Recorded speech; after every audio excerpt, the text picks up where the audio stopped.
The parliamentary audit of government agencies continue. This time, the main opposition party decides to end its boycott and join in. The inspection is nearing an end, with committees holding their last sessions this week. Kim Min-ji has the highlights from the National Assembly.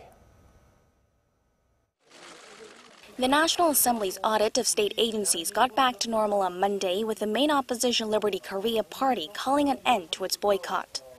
The party had stopped participating in parliamentary activities last week in protest against the appointment of pro-government figures to the Foundation of Broadcast Culture, the largest shareholder of public broadcaster MBC. It accused the government of trying to take control of the broadcaster, as the foundation has the right to hire and fire MBC's president.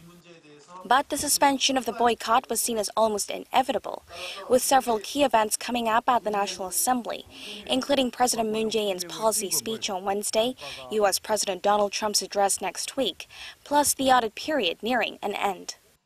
With that, 12 parliamentary committees carried on with their inspections, now in their final stages, covering a wide range of issues, including the administration's economic and welfare policies, preparations for upcoming summit talks between Presidents Moon and Trump, and irregularities under the previous conservative government.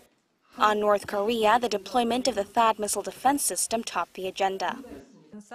The government is not considering the deployment of more THAAD units. Let me be clear on that.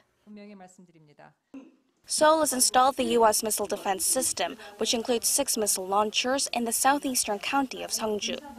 Seoul's Foreign Minister Kang Kyung-hwa said there is no change in the government's willingness to participate in the U.S.-led missile defense networks, stressing that the THAAD battery was deployed solely as a defensive measure against North Korea's provocations. The deployment came despite strong protests from China, which claims the move hurts its security interests, and imposed unofficial economic sanctions on Korea in response. Minister Kang, however, said it's not a matter to apologize for. Following her remarks, Beijing's foreign ministry reaffirmed its opposition to THAAD, adding that it has noted Korea's stance and hopes the government will keep its word. However, contrary to its previous hardline response calling for the removal of the THAAD battery, it said that it hopes Seoul takes care of relevant issues so that bilateral ties can be improved. There have been growing hopes that the ties between the two neighbors will take a turn for the better, following recent developments such as a renewed currency swap deal and China's resumption of group tours to Korea. Kim Min-ji, Arirang News.